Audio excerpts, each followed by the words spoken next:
Stupid একটা, তোকে কাজের টাইমে খুঁজে পাওয়া যায় না, কোথায় থাকিস তুই? হ্যাঁ বুঝতে পারছি, ঠিক আছে চলো আমার লগে। কই?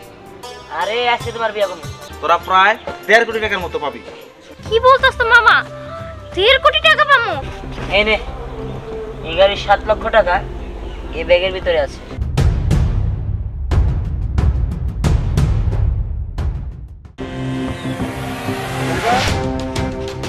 ড্রাইভার, ড্রাইভার, এই ড্রাইভার।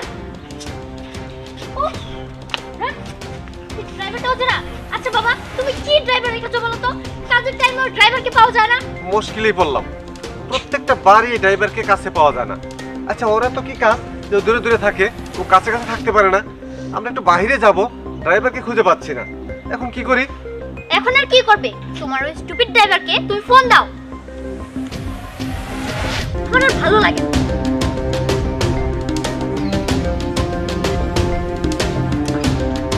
ফোনটাতেও ঢুকছে না, কি করি এখন?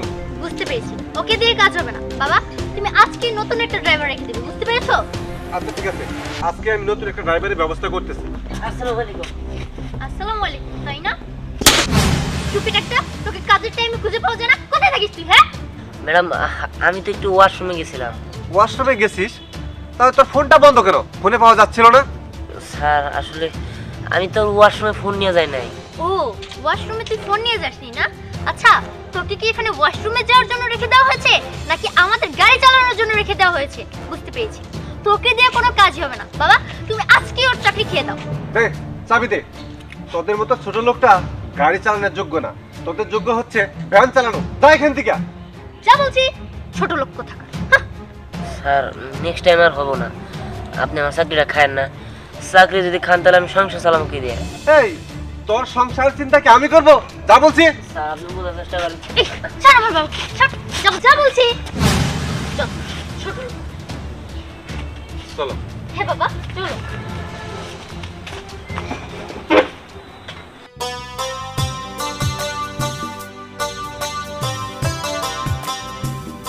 কি রে হুমায়ুন, দিহানের খোঁজ খবর কোনো কিছু পাইছোস? না, দিয়ানের খোঁজ খবর তো পাইলাম না। আমার মনে কি কোনো জায়গায় টিপ টুপ নিয়ে গেছে। কি বলতেছো? আজকে না ওর সাথে আমার দেখা করার কথা ছিল, ও আজকেও টিপ নিয়ে যাব না। শোন পরি, তোর একটা কথা কই। ওরা তো ড্রাইভার মানুষ, যে স্টেশনে খাড়ায় সেই জায়গায় একটা করে বিয়া করে। বুঝছে আমাকে কেরাম দাদা আছে না, হে যে হেও তাকে ড্রাইভারিগিরি করতো। হে 5টা বিয়ে করছিল, একবার তার জ্বর আইছিল, 5 দিক দিয়ে 5টা বউ হয়েছিল। মনে কি দিয়ানের এরকম কিছু আছে? এই দেখ, দিহানের সম্বন্ধে আজেবাজে কোনো একটা কথা বলবি না তুই, তাহলে তোর খবর আছে। যা তুই এখান থেকে যা, তোর দিয়ে আমার কাছ থেকে কোনো খবর নিয়ে আইতে হবে না। যা তুই। চাইতেছি তার আগে একটা কথা কই, তুই ড্রাইভারের বাদ ছাইরা দে। তুই ড্রাইভারের বাদ ছাইরা দিলে তোর ভালো একটা জায়গায় বিয়ে হবো, তোর সুখে শান্তিতে ঘর করতে পারবি। আর যদি ড্রাইভারের বিয়ে করো তাহলে কয়দিন পরে সতীনের ঘর করতে হবো। এই দেখ, একদম কোনো ফালতু কথা বলবি না। যা হবো সেটা আমি বুঝে নেবো, তোর সমস্যা কি? যা বলতেছিস এখান থেকে, আমি তোর চেহারাটাও দেখতে চাই না। ও যাইতেছি, তোর ভালোর জন্যই তো বললাম। ভালো, এই তো ড্রাইভার সাহেব আইছি, তোকে প্রেমপ্রীতি আলাপ শেষ দে। কি ব্যাপার, ওই জায়গায় দাঁড়িয়ে রয়েছো কেন? তোমার জন্যই তো অপেক্ষা করতেছিলাম। তুমি এত দেরি করলা কেন? আচ্ছা তুমি বলো তো, তুমি কি প্রত্যেকটা স্টেশনে বিয়ে করবা? কি এই কথা তোমার কেরা কইছে? হুমায়ুন বললো ড্রাইভাররা নাকি প্রত্যেকটা স্টেশনে বিয়ে করে, তুমিও তো একজন ড্রাইভার। বুঝতে পারছি, ঠিক আছে চলো আমার লগে। কই? আরে আজকে তোমার বিয়া করবো, আহ আমার লগে। আসসালামু আলাইকুম মামা। ওয়ালাইকুম আসসালাম। কেমন আছেন মামা? আলহামদুলিল্লাহ ভালো আছি, তুমি ভালো আছো? এই তো আলহামদুলিল্লাহ। মামা এদিকে তো আসেন না, কোন দিকে থাকেন আপনি? আর কই না বাইক নিয়ে বাইতে খেত খামারে কাজ কাম করো নাকি, গরু বাছুর আছে, এগুলা ছুঁয়ে কোনানে বাইরে হয়ে পারি না। হেলা দিন পরে যাইতেছি বোনের বাড়ি, বাগনি গাড়ি দেখ পার নাকি। মামা আপনি তো কোনো খোঁজ খবরই রাখেন না, আপনি যে বাগনি বিয়ে হয়ে গেছে এটা কি জানেন? কও কি বাইক নিয়ে? আমার বাগনির বিয়ে হয়ে গেছে। হ্যাঁ জানলামই না। আচ্ছা নাকি সমস্যা নাই, আলহামদুলিল্লাহ বিয়ে হয়েছে, খুশি হয়েছি। আমার বোনটা মারা যাওয়ার পরে বাড়িটা একা হয়ে গেছে গা, বিয়ে হয়ে গেছে আলহামদুলিল্লাহ। মেয়ে মানুষ দিন আগে হয়তো বিয়ে দেনি রাখবো, শুভ কাম যত তাড়াতাড়ি হয় এটাই ভালো। হবে। তা পোলা কেরা? বলা ওই যে আমাকে এলাকার এই যে দিয়ান ড্রাইভার আছে না। ও দিহান, হ্যাঁ পোলা তো মাশাআল্লাহ, পোলা তো খারাপ না, ভালো পোলা। হ্যাঁ কচুর পোলা, কচুর পোলা, পোলা ভালো। ওই যে কেরাম দাদা স্বভাব পাইছে, স্টেশনে স্টেশনে বিয়া করবো। কও কি তোমার কথার আগা মাথা তো কিছুই বুঝতাছি না। বুঝেন নাই? না। বুঝে কই দেবো? তাহলে শুনেন, ওই যে আমাকে কেরাম দাদা আছে না, হ্যাঁ। হ্যাঁ কিন্তু ড্রাইভার ছিল। এর একদিন জ্বর আইছিল বুঝছেন, 5 স্টেশন থেকে 5টা বউ হয়েছিল। এবার বুঝছেন, এবার আপনার বাইক নিয়ে যায় বুঝান গা যান। হ্যাঁ পোলাটা কয়ে গেল, দিহান তো পোলা সেটা খারাপ না, ও এরকম কাজ করতে পারে। যাই মাইনের দেখে আইসি। মামা তুমি এতদিন পরে কেমন আছো? আলহামদুলিল্লাহ ভালো আছি। আসসালামু আলাইকুম। ওয়ালাইকুম আসসালাম। আমাকে জামাই বাবাজি না? মাশাআল্লাহ মাশাআল্লাহ, দেখতে খুবই সুন্দর। মামা এতদিন পরে আপনার এই ভাগ্নের কথা মনে হলো? আর কইস না রে মা, কত কাজ কাম। তাছাড়া তুই তো ভালো করেই জানোস যে আমার গরু বাছুর ক্ষেত খোলা এগুলা দেখাশোনা করানো হলে পারে আমি কোনোদিন যাইতে পারি না। মনটা ঠিকই চায় যে তোর একবার দেখে আসি, অতিরিক্ত কাজের চাপে আসা হয় না। তারপরেও ভাগ্নের খোঁজ খবর নিতে হয়। তুমি জানো যে আমার মাটা মারা গেছে, তারপর থেকে শুধু এলাকার মানুষ নানান জনে নানান কথা বলে। আর এখন আমার গরিব ঘরে বিয়ে হয়েছে দেখে তারা আরো অনেক বাজে বাজে কথা বলে। হ আমি সবে জানি। আসার সময় আমার একজনের সাথে দেখা হয়েছিল, আমি তার নাম নাইবা বললাম, সে আমার অনেক বাজে কথা কইছিল। কিন্তু আমি তো জানি দিহান কতটুকু ভালো ছেলে, আর মতো ভদ্র ছেলে প্রায় এই গ্রামে আর 10টা নাই। যাই হোক, আমি যে খবরটা তোকে দেওয়ার জন্য আসছি, তখন এই গরিব অবস্থা আর থাকবো না। এই যে আমার যে জমিটা ছিল না, বড় জমিটা, ওই উপর দিয়া রেল লাইনে গেছে।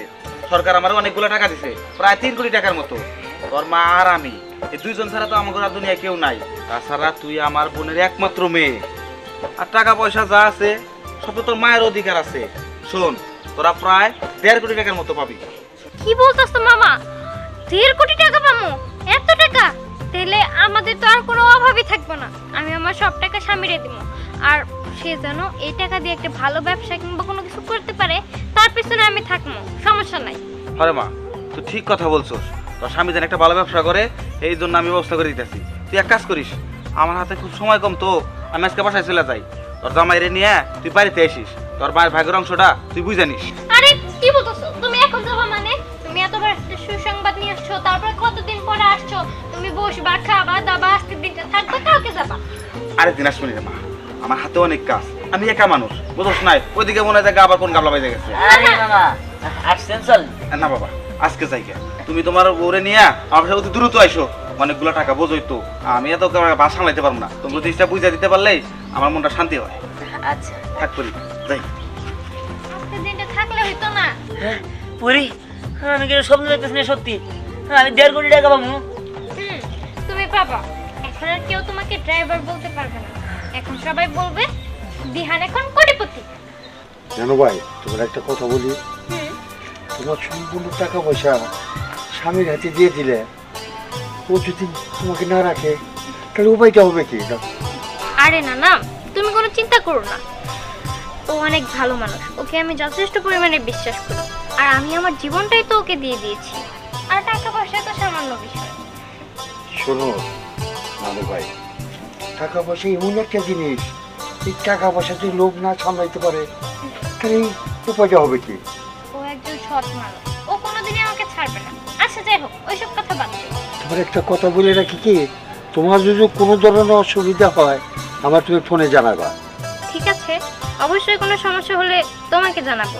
ও ওরা কথা তো ভুলেই গেছি, নাতিন জামাই দেখছি না।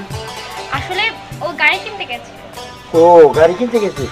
ও তোমাদের টাকা পয়সা আছে, আর ও তো ড্রাইভিংও জানে, তোমাকে একটা গাড়ির প্রয়োজন। তাহলে এবার আমি আসি। আচ্ছা ঠিক আছে, ভালোভাবে থাইকো। হ্যাঁ, মাঝে মাঝে কিন্তু আমাকে ফোন দিও। আচ্ছা ঠিক আছে। আচ্ছা ঠিক আছে, দাও, খোদা হাফেজ। আসসালামু আলাইকুম। ওয়ালাইকুম আসসালাম।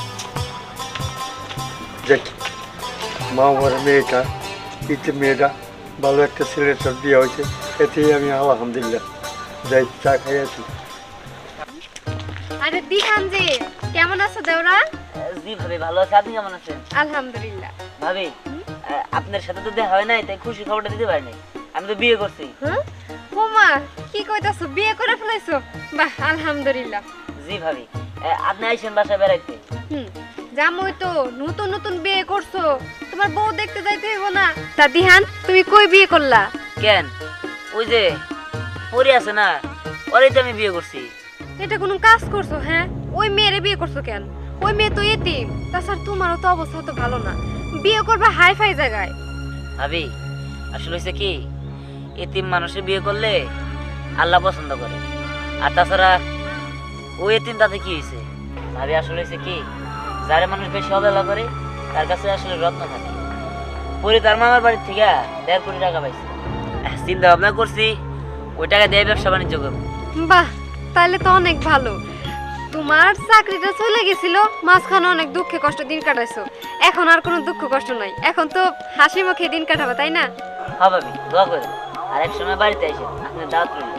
হ্যাঁ যামনি, তাছাড়া তোমার বউরে তো আর দেখার মতো কিছু নাই, পুরি তো আমগো গ্রামের মেয়ে, তাও আমি যাবো না একদিন। আচ্ছা ঠিক আছে ভাবি, আসি। আসসালামু আলাইকুম। ওয়ালাইকুম সালাম। জি রবিকুল ভাই, আচ্ছা ঠিক আছে, আপনার টাকাটা আপনি পেয়ে যাবেন। কি ব্যাপার মা, কিছু বলবে? হ্যাঁ বাবা, আমার 50,000 টাকা লাগবে। 50,000 টাকা লাগবে? 50,000 টাকাতে তুমি কি করবে? পিকনিক করব সব বান্ধবীরা মিলে।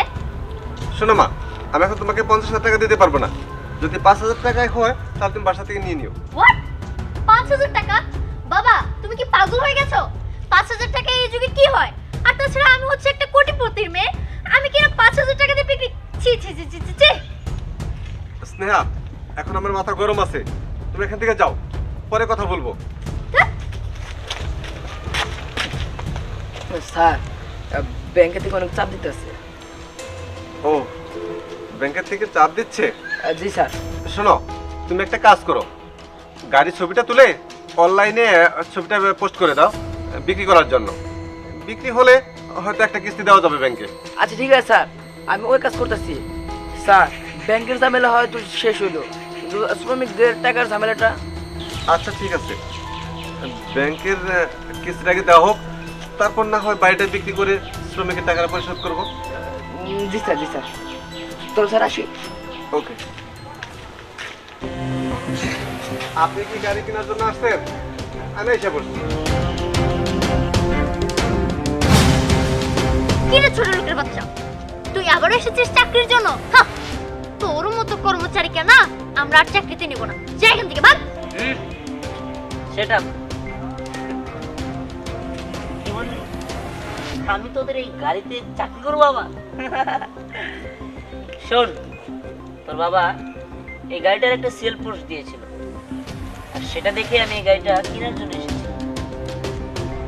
আর দেখেছি তোদের বাড়িটারও সেল পোস্ট দিয়েছিস, হঠাৎ এত উন্নতি কিভাবে করলি? হ্যাঁ, যে গাড়ি বাড়ি বিক্রি করে দিচ্ছিস। যাই হোক, আমি ক্যাশ নিয়ে এসেছি, গাড়িটা আমি এখনই নিয়ে যাবো। এই নে, এই গাড়ির 7 লক্ষ টাকা এই ব্যাগের ভিতরে আছে, আর আপনার বাড়িটাও আমি কিনতে চাই। এখন গাড়ির চাবিটা দিন। আর শুনুন, আমি আপনাদের কাছে চাকরি নিতে আসি, আপনাদের মন মানসিকতা যদি ভালো করতে পারেন, আমার ইন্ডাস্ট্রিতে একটি সিভি জমা দিয়ে রেখে আমি আপনাদের একটা চাকরি দিয়ে দেব। আসি। বাবা, আমি বুঝতে পারলাম না, আমাদের ড্রাইভার হঠাৎ করে তো কোটিপতি হলো কিভাবে? বুঝতে হবে না রে মা, সবই নিয়তির খেলা। চল। কে কখন কোটিপতি হয় সেটা বোঝা বড় দায়। কি এক আজব খেলা। কিছুদিন আগে আমি এই গাড়ির ড্রাইভার ছিলাম, আর আজকে মালিক।